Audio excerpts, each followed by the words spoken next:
And another thing I wanted to ask you about was the Panama Canal. A showdown is looming over the Panama Canal, and newly minted Secretary of State Marco Rubio is headed there. As you can see, the United States, Panama, there is the canal.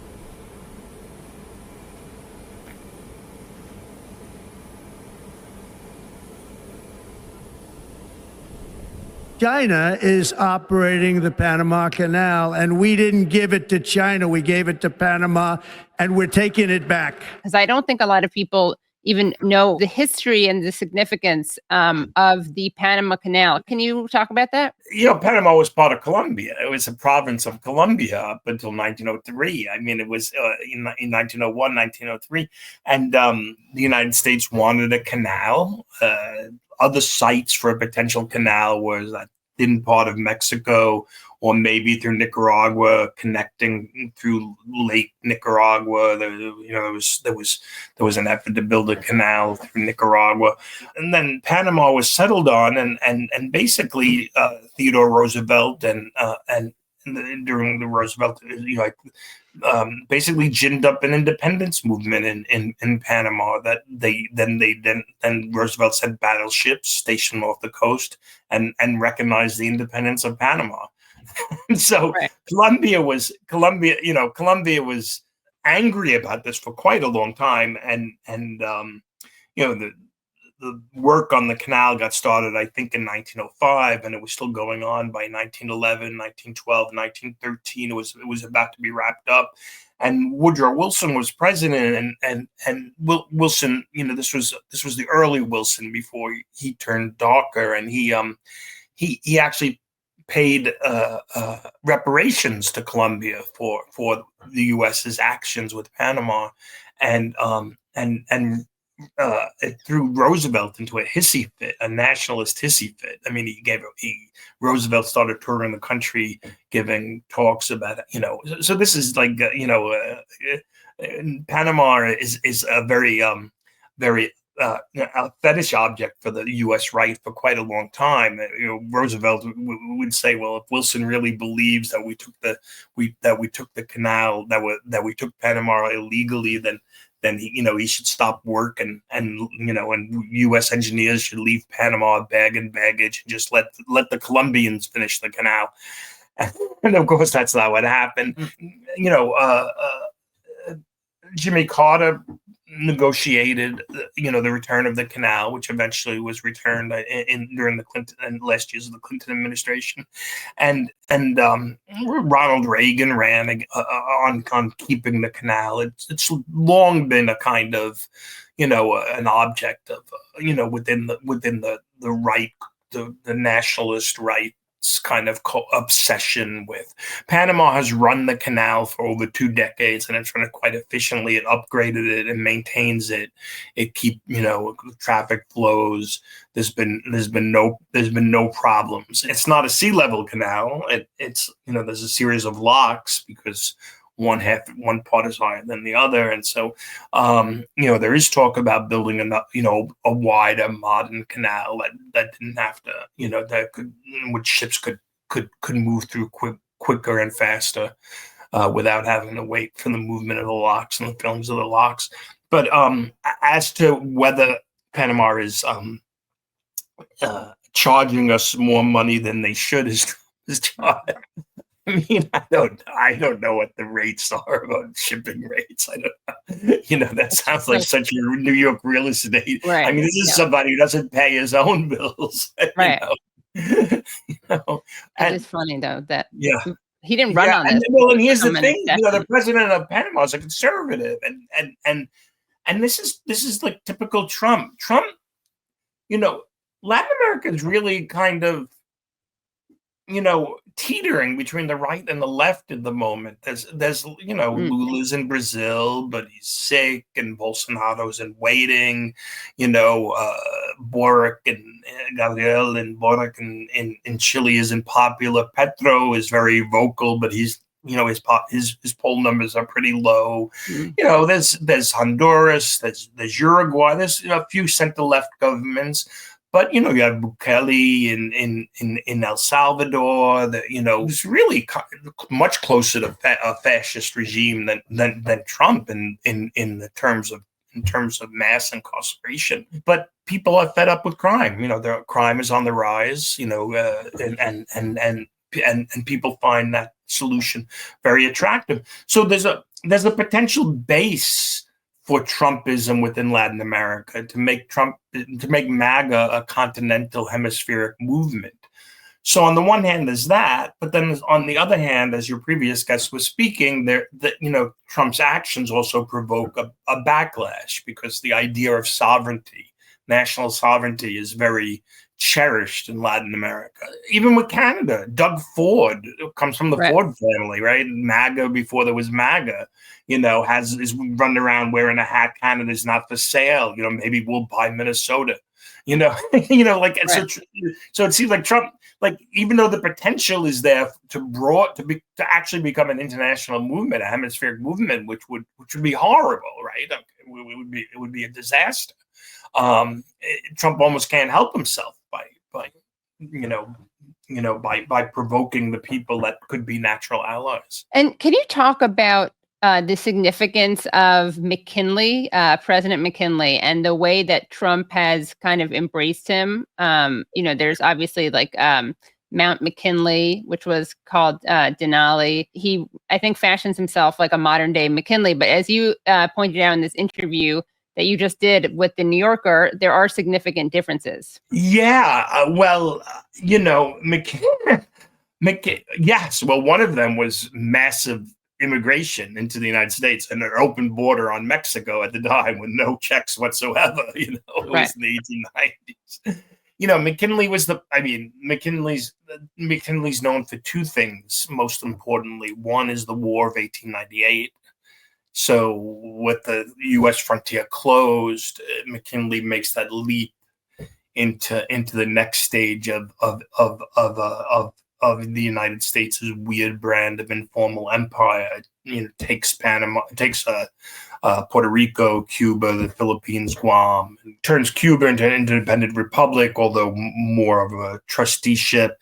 The Philippines it keeps till the 1940s. Still has Puerto Rico. So McKinley's noted for that kind of rush into the, that leap into empire or overseas empire. And he's also noted for high tariff walls, like in the McKinley tariffs, are famous. He raised very high tariffs and the kind of real drive. I mean, the Industrial Revolution obviously had been going on for decades prior to McKinley. But the 1890s really were like this moment where the U.S. industry took off on a major scale as a result of those tariffs. I don't know to the degree Trump has studied any of this. I mean, the other fact about McKinley is he was assassinated in office. Right. Yeah, probably doesn't identify with that part. No. But he had, very different kind of ideological dressings for his imperial or his expansionist policies, right? Unlike Trump, he actually tried to dress them up. Yeah. Well, he and others, there was a big push. There was a big demand to move. This wasn't all just McKinley. This was a moment. A lot of new left diplomatic historians studied the crisis of 1893, which was one of the worst economic, collapses up until that point in industrial capitalism, and how there emerged from that crisis a sense that the United States needed markets and needed to expand. That whether you were a labor reformer, whether you were a minister, whether you're a capitalist, whether you were a politician, they were all came together a general consensus that the United States, having reached the end of the frontier, had to move out. And Cuba offered a perfect opportunity to justify it because Spain was waging a very vicious counterinsurgent war to keep Cuba. And there emerged among what we might call the progressive class, a wellspring of support for going in and saving Cuba, from Spain. And it was one of the first time human rights was explicitly used as a justification. But the other thing was the Philippines. This was also to get staging ground into the China market, because Europe, Germany, Great Britain, and France were all making inroads into the China market, and getting the Philippines, positioning the United States to be competitive with those nations into the China market. So it was like a kind of double move. It solidified the United States in the Caribbean, or the Lake of America. With the Gulf of America. Right.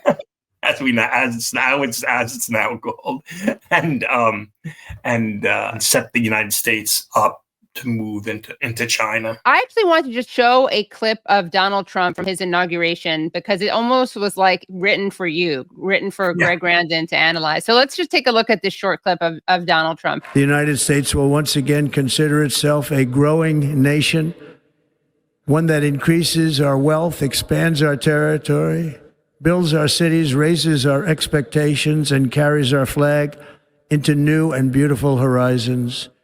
And we will pursue our manifest destiny into the stars. Manifest destiny into the stars. He has to read his speech. He's so underwhelming. His talent is obviously the extemporaneous kind of nonsense that he babbles. But I think he talked about the frontier. The frontier spirit is stamped on us, and obviously somebody whoever wrote that speech read Frederick Jackson Turner, and gave a kind of potted history of the frontier theory of U.S. history, that the United and which is to a large degree true, that the United States has been a nation that has expanded since its founding. That is what makes it exceptional and unique, is just this idea of constant growth. Across the continental frontier, manifest destiny, but then even after the continent, the frontier was closed, then through markets, through wars to rid the world of evil. So the idea of expansion out into the world is what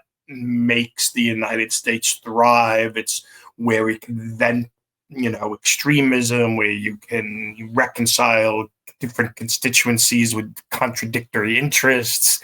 And Trump was kind of, it seems to me, what's most striking about it is compared to his first inaugural address, which was very, that American carnage, address, which was very inner-directed, and I think that, part of him instinctively knows that kind of inner-directed anger and aggrieved nationalism is inherently chaotic and destructive, and as it was in his first term. And so he was reaching for maybe something a little bit more rousing and invigorating, and short of promising people health care and decent social rights, the only thing that the United States has really is the promise of expansion. And there's Trump, talking about going to the stars. Of course, it's all simulacra. We live in this weird world. In the 19th century, when competing robber barons were basically scamming the federal government for money to build railroads to the Pacific, at least we got the railroads out of it. At least it had material effects. It created the West. It brought enormous misery to Native Americans, but it did have material effects. Now we have Bezos and Trump, looting the federal treasury to get to Mars, and for what?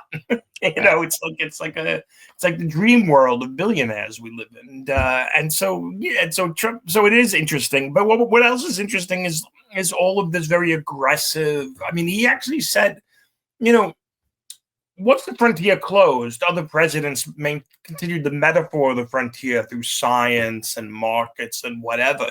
He actually said in that speech, we're going to grow our territory. Right. Last I looked, the map is all filled out. There's not a lot of territory left to grow into, and which is quite an aggressive statement. And when he's talking about taking Greenland by force and the Panama Canal by force,